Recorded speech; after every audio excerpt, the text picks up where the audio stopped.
afterwards. So without further ado, I'll have James take it away and you can both introduce yourselves. Great. Thank you so much, Ali, and to CFO Connect and SpinDesk as well for having us today. We're really excited for this conversation, and thanks, of course, to everyone for joining as well.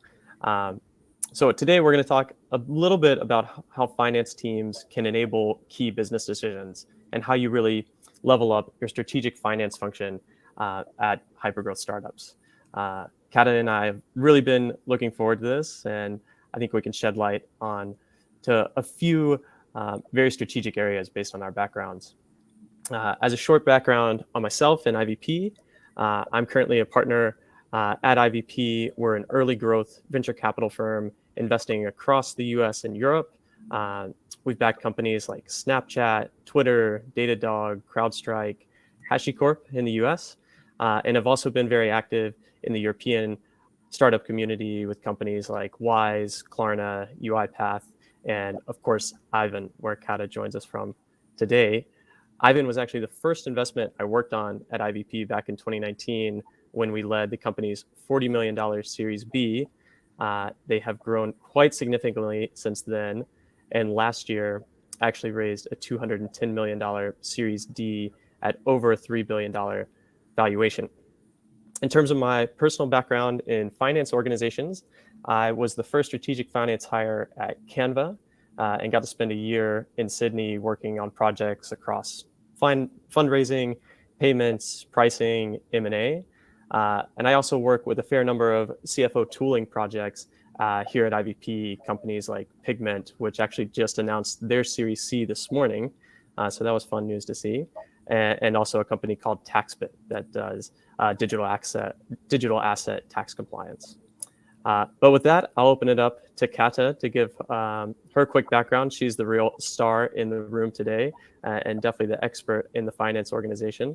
But Kata joined Aiven last year and is currently the SVP of Operations and Strategy and oversees the entire finance organization.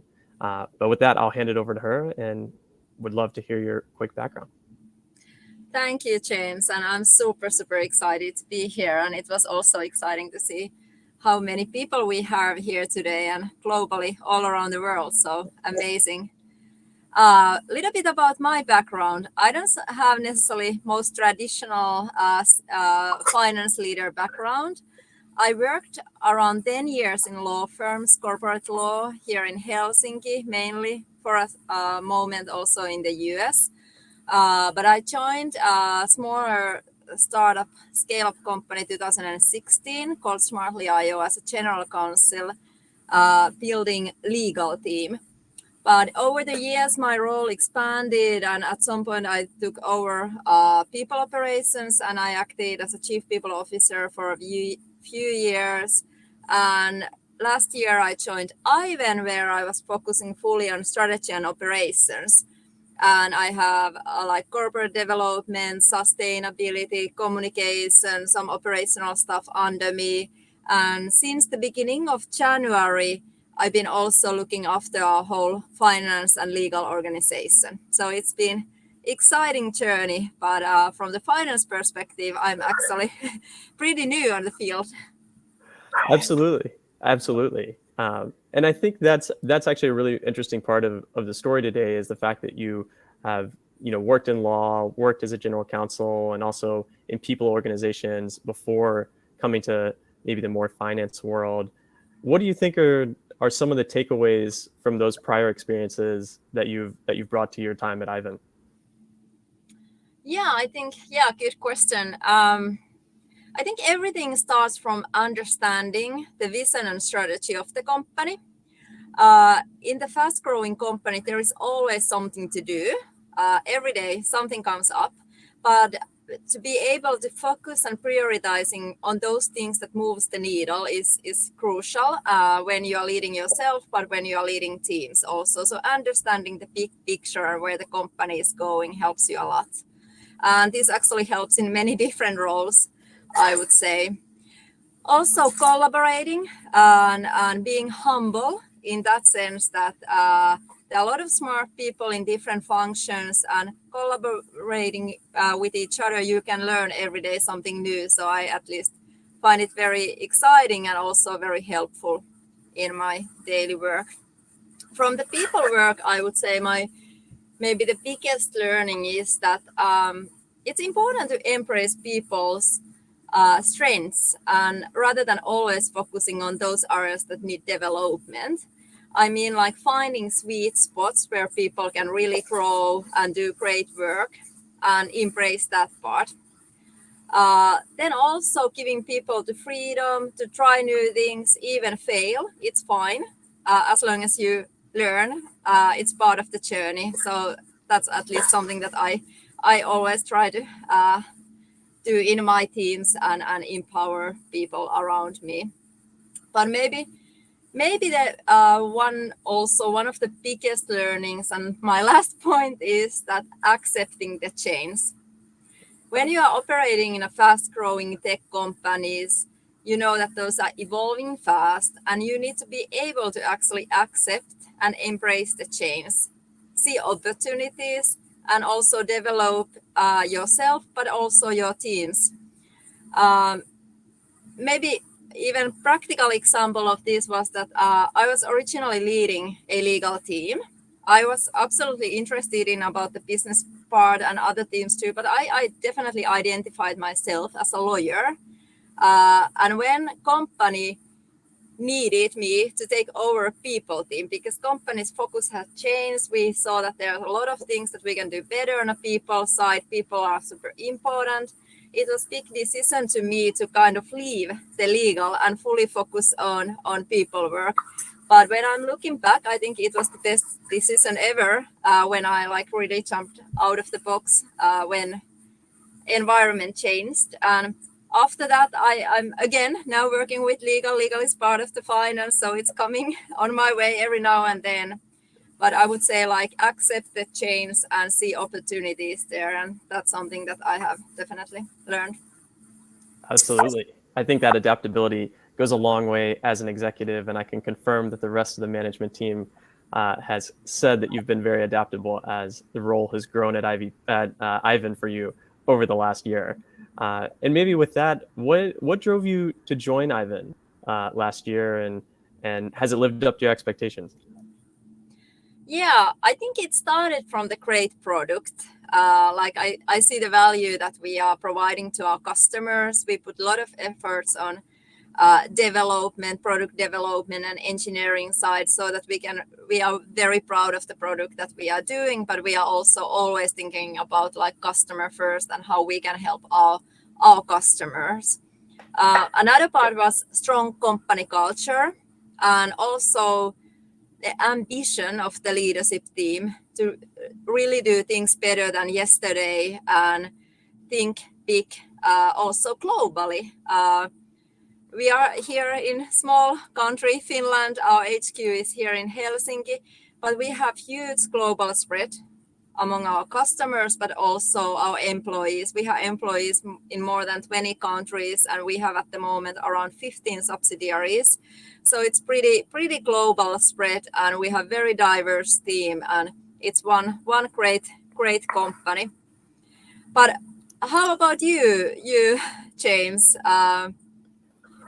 What's your view on Aiven? Yeah, absolutely. Why you got excited? Absolutely. Well, over the last 4 years, it's been a lot of fun to work with the team.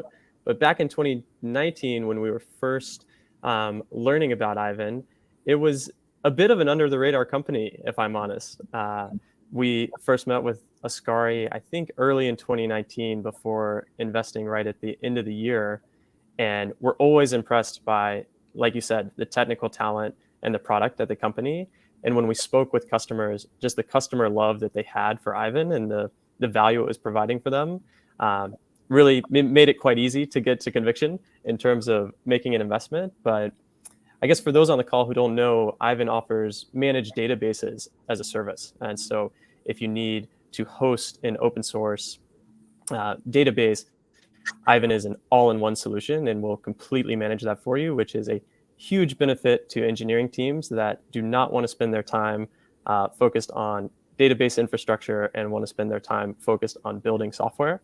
And so we've seen the success of Aiven really play off that thesis with an understanding that they are providing the absolute best-in-class tool, and have gone on to land some very significant customers like Comcast and multiple customers that are paying Aiven well over $1 million a year in terms of ARR. So have really grown into that global ambition quite well over the last 4 years, I would say. So great. I think that's a good overview of ourselves and Aiven maybe, but if we dive in a little bit more into the finance call or the finance topics of the call, maybe we could kick it off with talking about the finance team construction at Aiven. At IVP, one of the key trends that we're pushing all of our portfolio companies towards is really having a robust strategic finance function that the rest of the business can rely on for support. So Katariina, would love to hear how the finance team is structured at Aiven to enable that support today. Yeah, sure.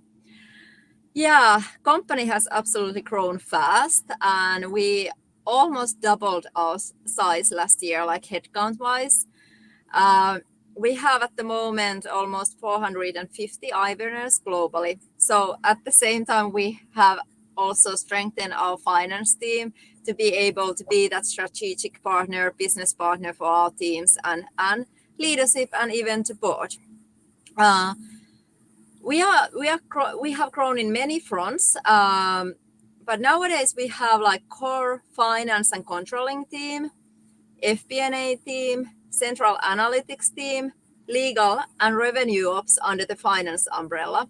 But part of this bigger strategy and operations team, we have also like corporate development, sustainability and communication. So we have a very, very broad team. But if you want to hear some examples how we collaborate as a like strategic business partner with other teams, I could maybe raise up our amazing FP&A team. We have been assigned dedicated business areas for responsibility so that every exec team, member and business function has dedicated FP&A business partner to work directly. Then we have also divided our central analytics team in a similar way into the focus areas and functions. So people get the analytics support also in their functions. Then we have legal team, which works super closely with our sales teams, and they are super instrumental in the negotiation process and closing new customers, and that's in that sense of sales strategy. And also from the security and compliance perspective, because we want to be super trusted, compliant partner for our customers. So we have put a lot of investment in security and legal side, and it's big part of our strategy too. So those are maybe some highlights how we operate with other functions. And Yeah, absolutely. Are there any recent projects you'd call out that have been particularly impactful for the business that have been led by the FP&A team? We actually got new CRO, Dave, in March, and we started to build new go-to-market strategy for Aiven and like multi-year plan ahead, like how we do our go-to-market and how we think about it and what we need, what kind of investments and KPIs. And I would say finance team has been in a very important role creating that strategy together with our sales leadership. The team collaborated closely with our CRO to support in decision making through the multi-year planning that connected like operative plans and relating to performance metrics to financial projections.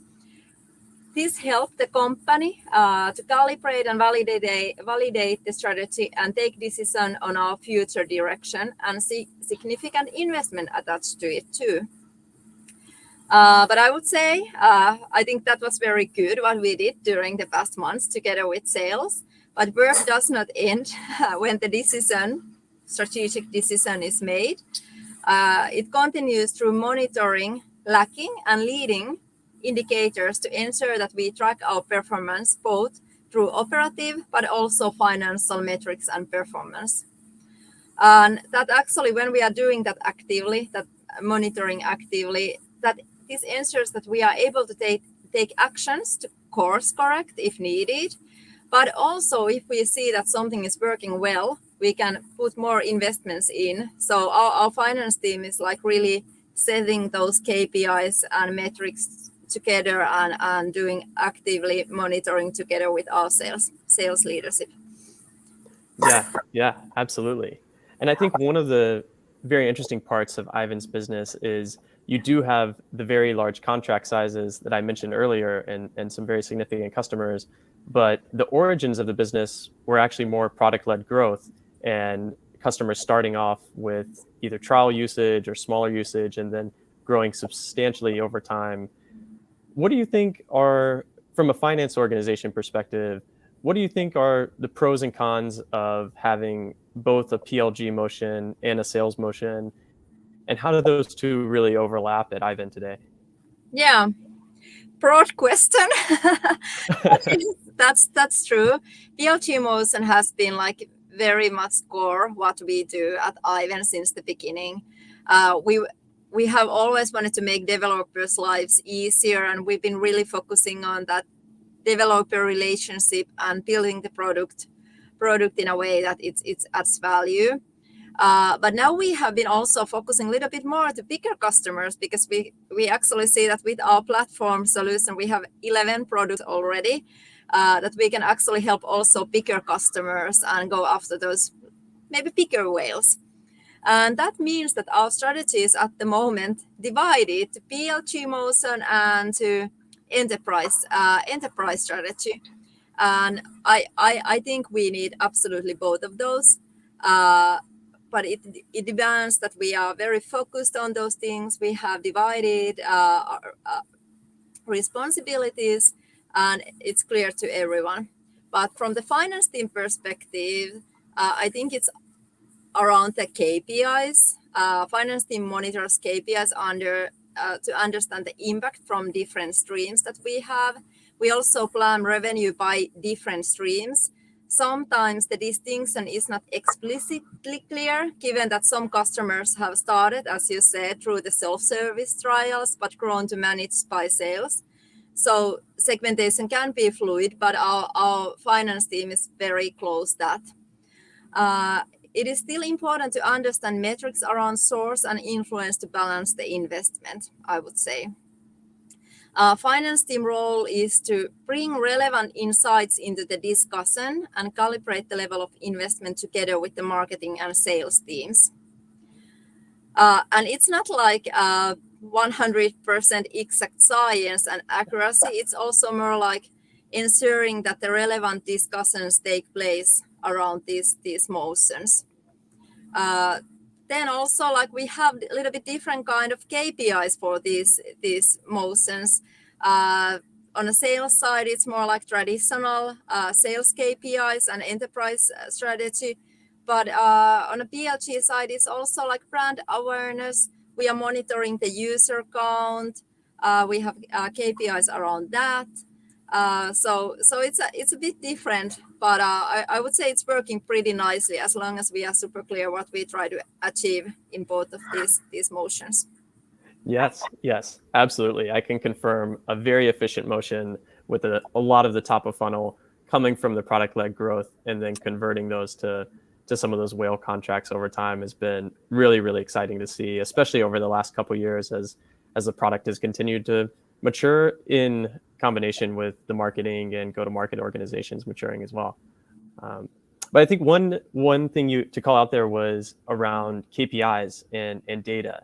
And I've always found that the interaction between data and the finance team is quite interesting because you have the financial data sitting in the ERP, but you oftentimes have the product and usage data sitting within a data team or the product organization. How do you guys tackle that at Aiven, and how do you think about connecting all the data that you have, maybe financial and non-financial metrics, into kind of the same view so you can make strategic decisions? Yeah, data is important, and we really believe in data-driven decision making on a company level, but also in all functions.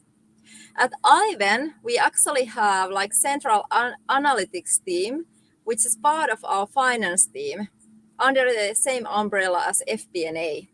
So we are lucky we have analytics team part of our own team, and this has enabled the FP&A team to collaborate very efficiently with the data team whenever there's a need for more complex data analytics and analysis. The analytics team consists of data engineering, analytics engineering, and analytics profiles. We are also in a process of making data more accessible through migration in the new business intelligence tool at the moment. Previous tool required a lot of like SQL scripting skills, which really limited the self-service use of data outside our standard dashboards. But the new tool is based on predefined, verified data sets that are centrally managed, and it's very easy to use without coding skills. So we are really trying to bring the data close to our employees, and we really want to enable data-driven decision making in all levels and in all teams. But it demands that data is accessible. And what's also interesting maybe about the data that we do is that we have like daily and monthly dashboards that we are sharing with all our employees, but also with our investors and board. And we have a lot of important KPIs there that we are like really repeating to all our employees so that we get there.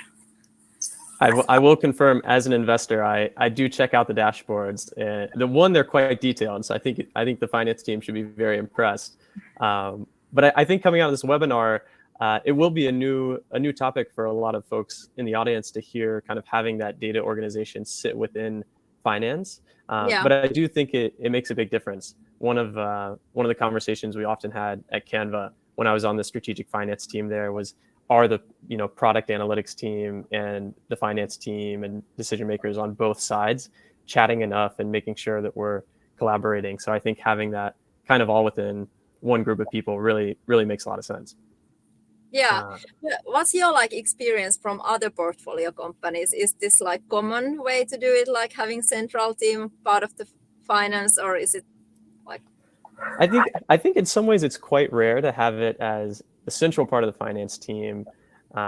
What we see more commonly is probably the data team, and sometimes product analytics team sits kind of in a silo on their own, which can work. And then they'll have a dedicated person or two that will collaborate with the finance team. But maybe they're working on other parts of the business as well. They're oftentimes not working on a lot of self-serve data. I think that's definitely a common problem across our portfolio. And I'm sure everyone on this call has debated, do I spend the time to learn SQL? Do I write these queries, or do I get someone to help? And how much should be self-serve versus not? And so I think having that collaboration that Aiven's built, and I've seen it just in terms of the efficiency that the team is able to pull data, really is a strategic advantage for the company, and really helps make those key decisions much faster than you would be able to otherwise, and also I think more correctly, because you're actually able to access the right data, not the wrong data. Makes sense. Yeah, absolutely. And then maybe one more before we open it up to some Q&A in the audience. I think one part of finance is also kind of risk management, and especially as we think about the macro climate today in 2023, there's a question of budgeting and helping the company guide to make investments. And one of the things, speaking of what do I hear across our portfolio, is that finance teams sometimes feel like they have to be a little more conservative or can't be aggressive enough in some areas. And sometimes they feel like they're holding back the business, or they feel like they're getting pressured to be more aggressive by the business. How do you manage investment opportunities and risk it at Aiven, both in terms of product and go-to-market and marketing? How do you think about investing, and how do you measure the ROI on those investments as well? There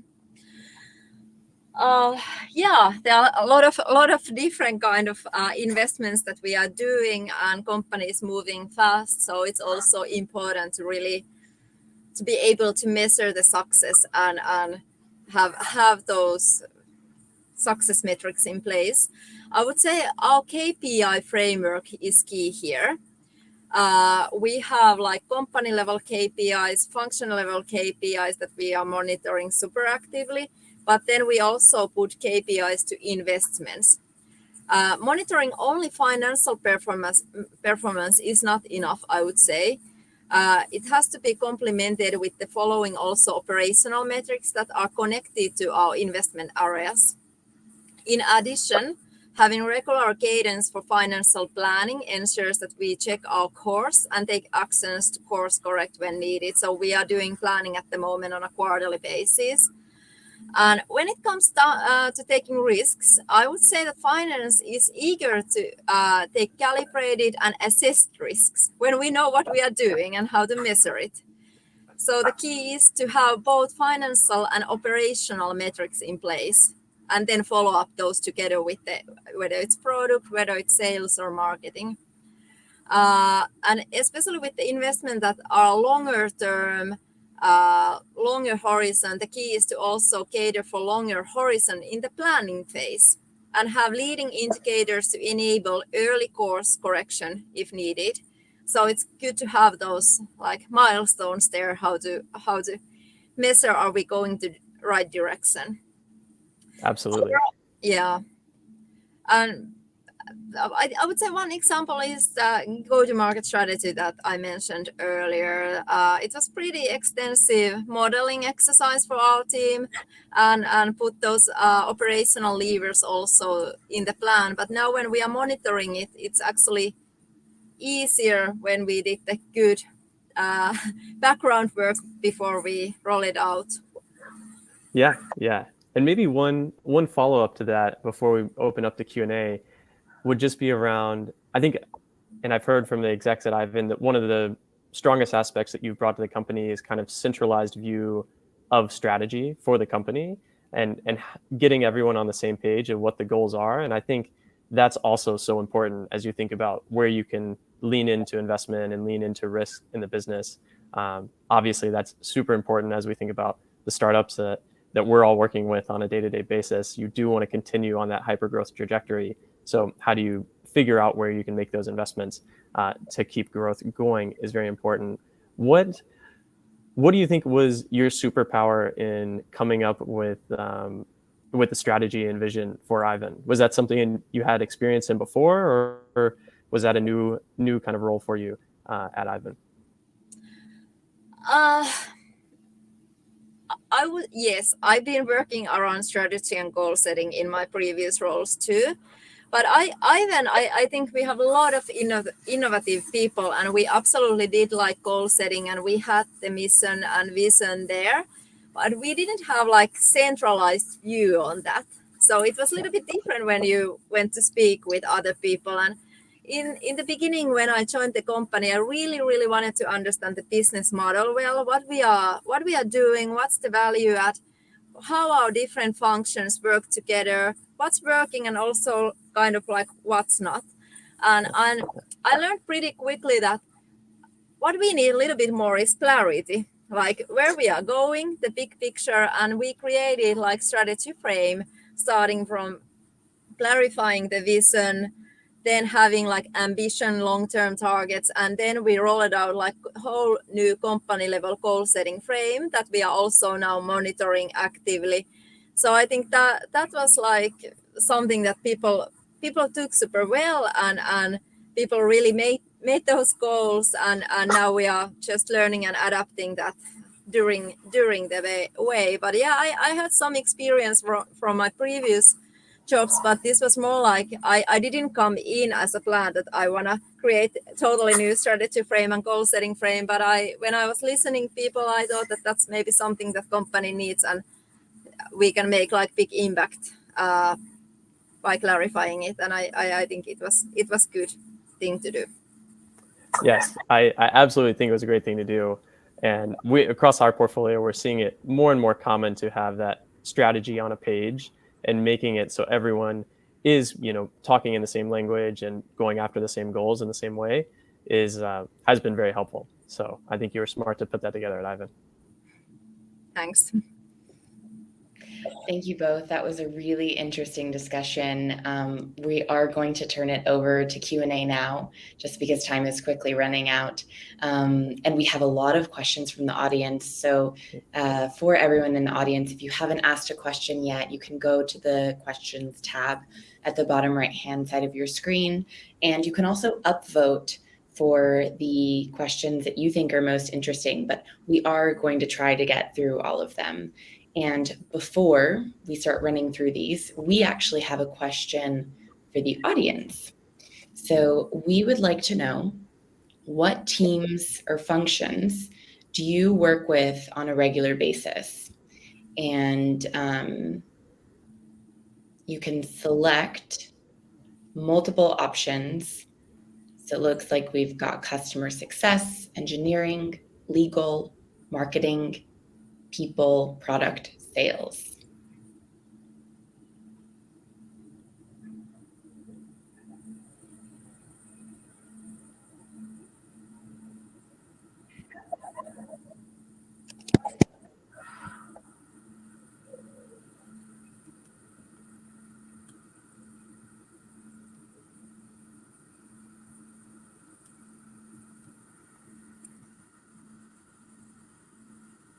I think maybe as those are coming in, I can speak from my personal experience, which was I worked across almost all of those while I was at Canva on the strategic finance team, and it was really, that was one of the real tough questions, was where to spend time and think about, do you have a dedicated financial or dedicated finance person committed to each one of those teams, or do you kind of split time working across all of them so you have a better view of the whole business? I think we actually went back and forth a couple times in terms of where we went on that, but ultimately went with kind of having a dedicated representative for every team from the finance organization. And I think especially as you scale to basically where Aiven is at and beyond in terms of 400 or 500 employees, that structure tends to work really well based on our experience in the portfolio.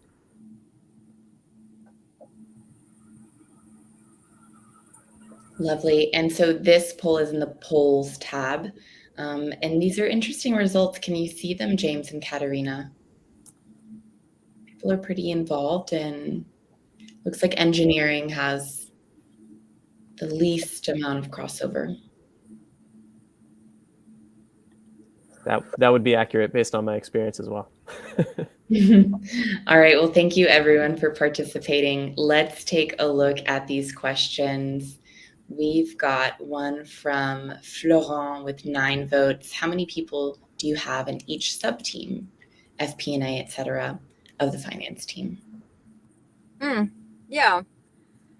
So in all those different functions, I can start from controlling and accounting. We have there around 10 people. Then we have revenue ops, where we have also like CRM and sales ops.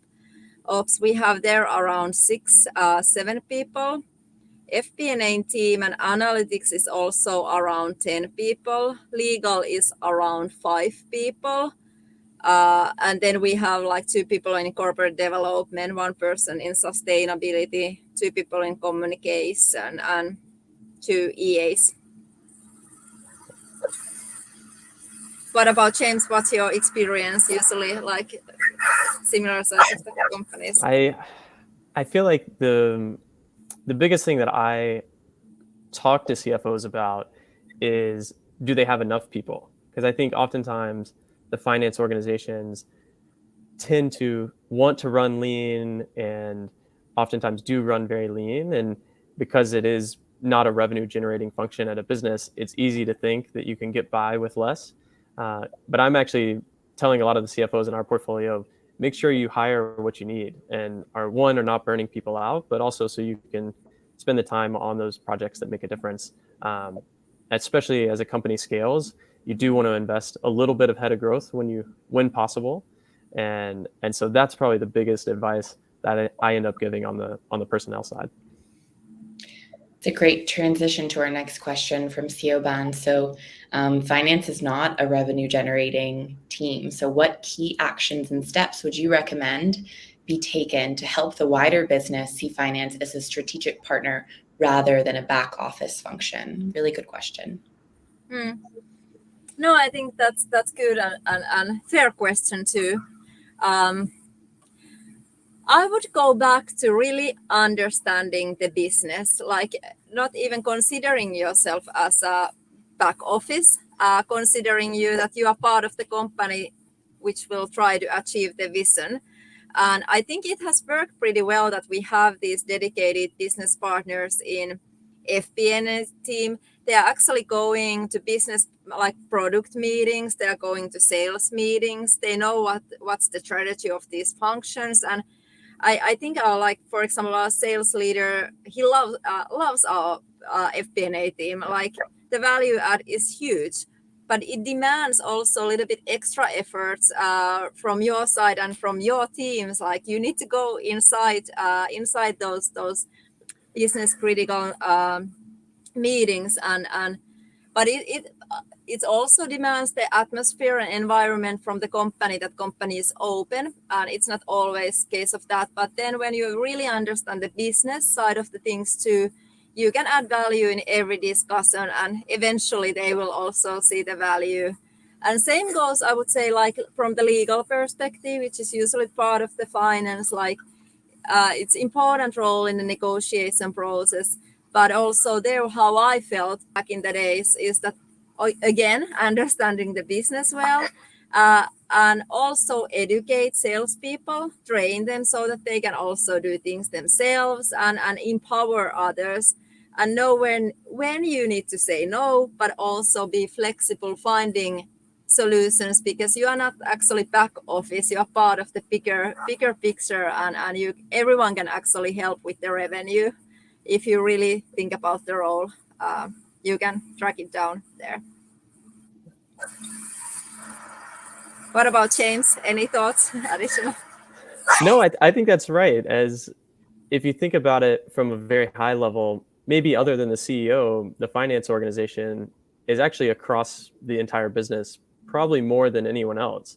And so in a lot of ways, you are in the best position to have those strategic insights and provide a lot of business value that ultimately is the product strategy or the pricing or M&A that really does become the business over time.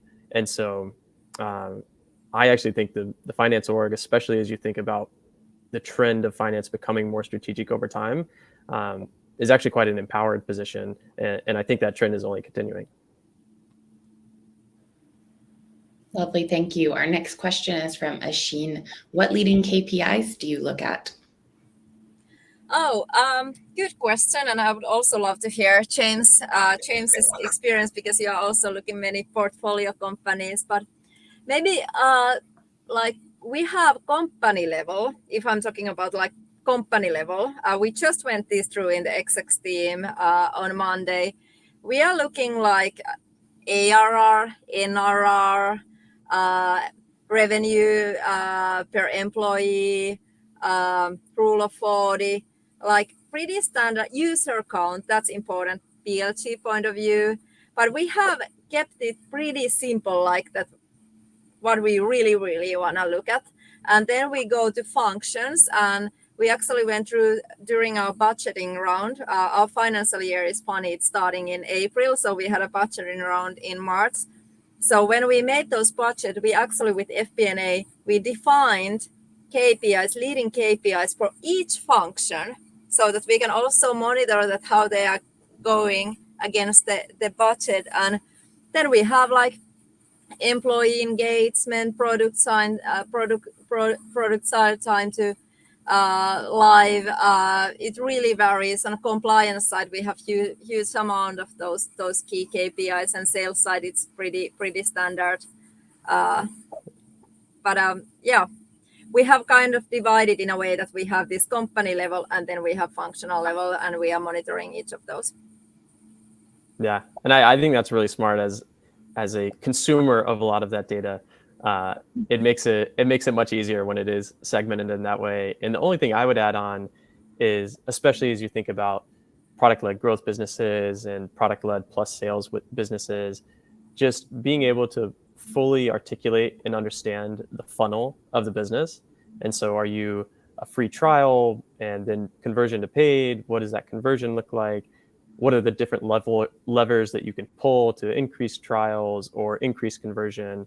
And really thinking about the business as a funnel is, I don't have to do that for Aiven, but for some earlier stage companies, I'd say that's really where I put the maybe a little more pressure on to make sure we understand the full business motion, which I think goes back to Katariina's answer. Great, thank you both. Annalise would like to know, what business intelligence tool do you use? And if you want to recommend any specifically, all of the finance leaders I know would probably appreciate that. So feel free to name drop. Okay, we are moving to preset, and we did pretty big exercise with our team, comparing different tools. But here I have to say that my FP&A leader would be the best person to answer this question more truly. But preset was our choice, and we are excited about it. Yeah, only thing I think preset is a great choice.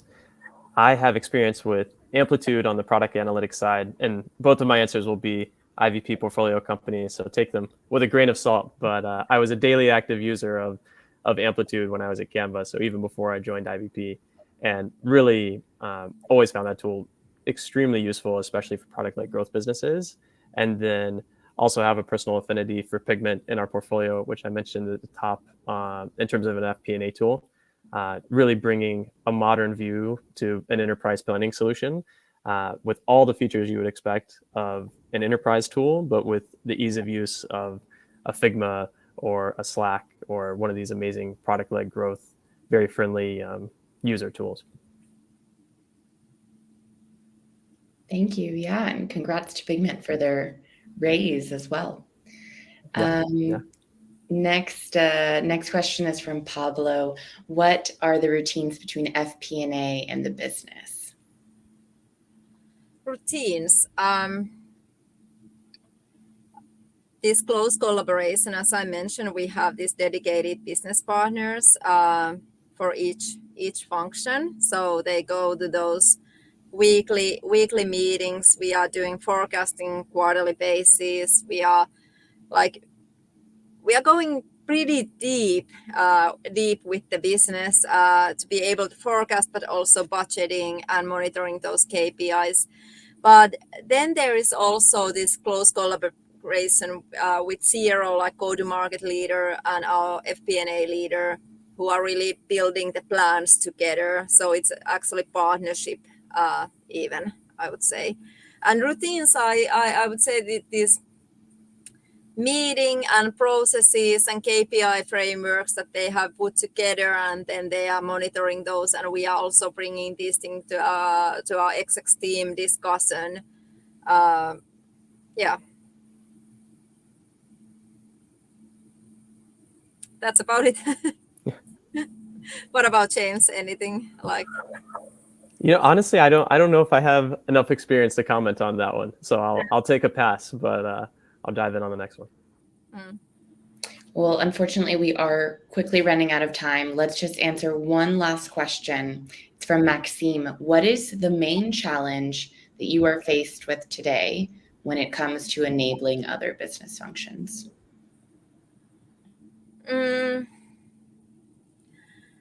Very good question. I'm trying to think what would be the main challenge.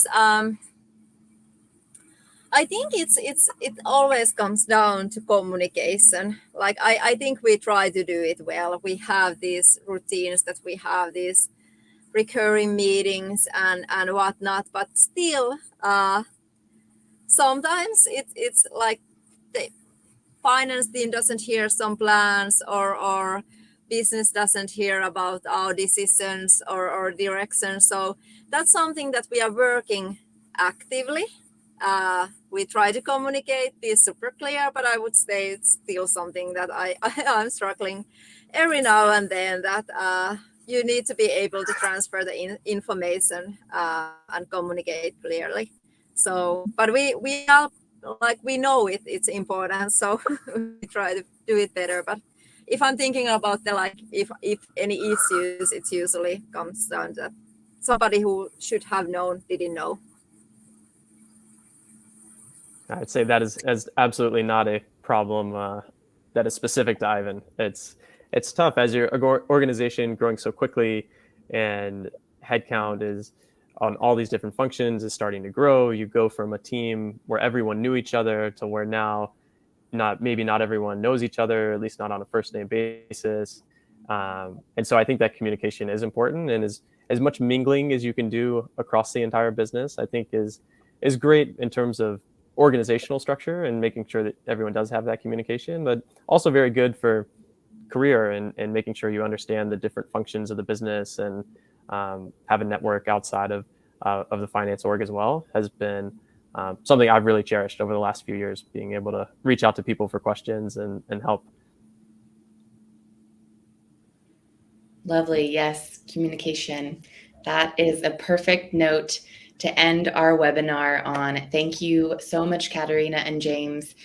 Really great answers, insights. Thank you for sharing your experiences and all of the knowledge that you have with our community. Just one final reminder, again, if you're interested in learning more about Spendesk, you can go to spendesk.com. And if you're not yet a member of CFO Connect, do join us, because this is not the last webinar we're going to do with experts. We have at least one every month. So cfoconnect.com and join us. It's 100% free. So with that, I will leave you. Everyone have a lovely rest of your day. Thanks so much, everyone. Thanks, everyone. Bye-bye. Bye-bye.